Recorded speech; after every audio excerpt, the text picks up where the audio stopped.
Hi guys, thanks very much for sending in your questions. Today we're going to be tackling a question on hamstring injuries, how to rehab them properly and how to prevent re-injury from occurring. So before we get into the specifics of your rehab plan and your injury prevention work, it's important to know what the hamstring muscle group is and how it ends up breaking down to start with. So essentially your hamstring muscle group, or your HMG as we'll call it, is made up of three individual muscles: the semimembranosus, the semitendinosus, and the biceps femoris.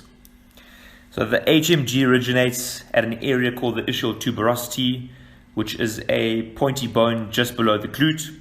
It then inserts into the tibia and fibula, or the back of your lower leg just below the knee.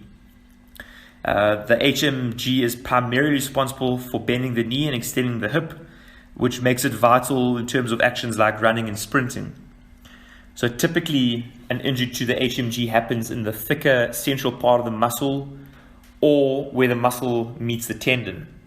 And you can also suffer from various grades of HMG injury, which all depends on the level of damage to the muscle itself.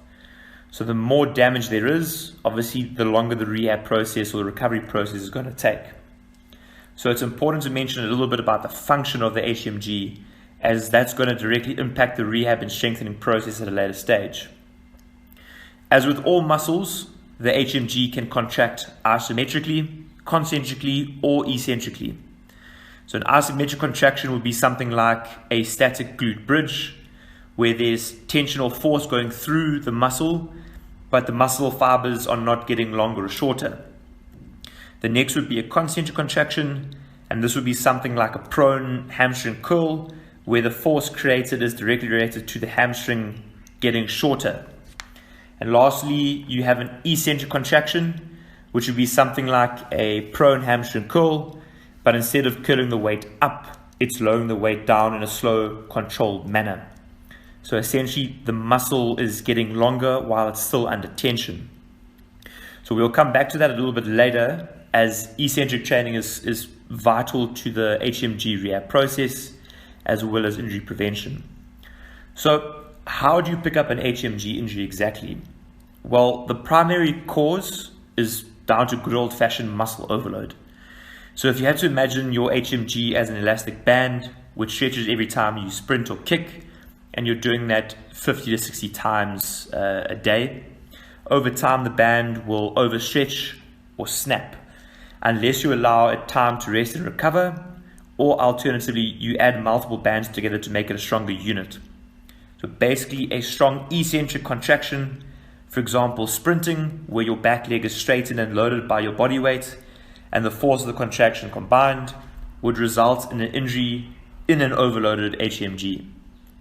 You're also at risk of picking up an HMG injury if you have tight hamstrings, you have muscle imbalances in muscle groups such as your quadriceps, or you have poorly developed HMG strength.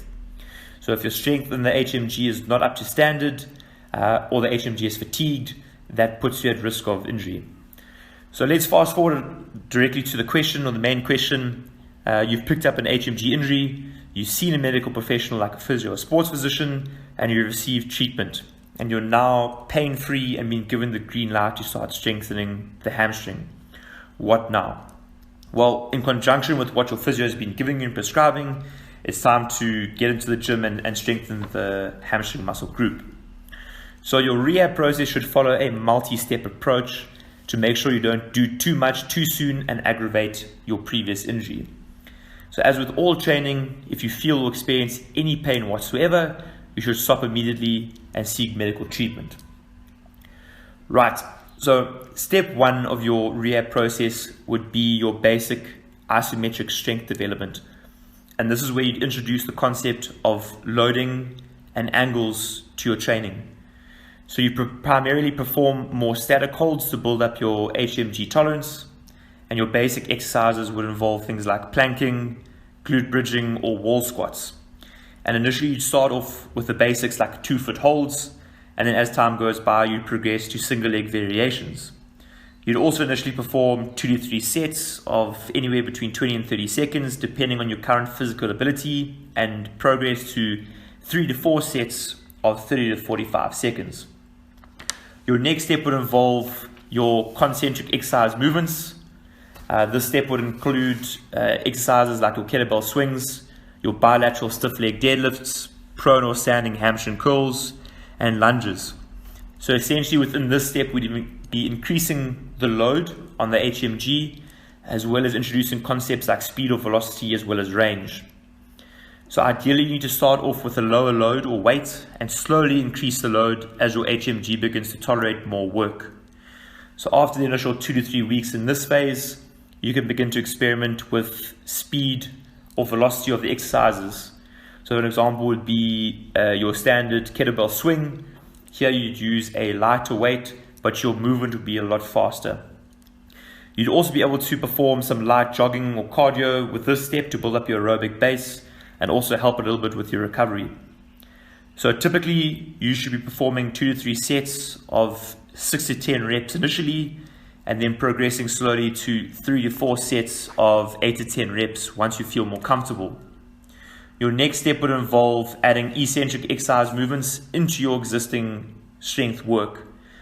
So as I mentioned before, this involves lowering a weight at a much slower rate. An example would be if you've ever seen a Nordic hamstring curl, that would be your eccentric component. So this essentially involves, let's say, 2 seconds of concentric contraction followed by 5 seconds of eccentric contraction. Examples of exercises would be 45-degree hip extension, straight knee bridging, glute-ham raises, nordics, and single leg deadlifts. You'll also be able to do some on-field tempo runs at this stage of your rehab and perform all ball-based technical work at training. You can also follow the same set rep plan as the concentric step. So lastly, your final step would be your power and return to play step. And here we're really trying to test the HMG and see if it manages the full load of what we're putting it through. So exercises like plyometric box jumps, jump squats, broad jumps, and if you have access to a watt bike, jumping on and doing some watt bike intervals would be great. Those are all great ways to test your hamstring or your HMG while developing some lower body power. You should also be able to add in some on-field sprints at this stage of your rehab to make sure that your hamstring is good and proper and ready for full training. This also forms part of an injury prevention perspective. And ideally, sprinting often and sprinting fast is a great way to condition your HMG and develop some strength.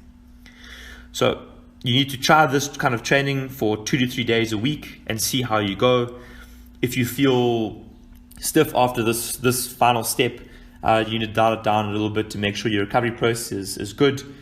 Obviously, being a highly explosive component, you don't want to do this while you're experiencing a lot of muscle soreness or stiffness. That'll just put you at risk of injury. So my advice would be to take your rehab slow and not rush it too quickly. Don't go into your next step too soon.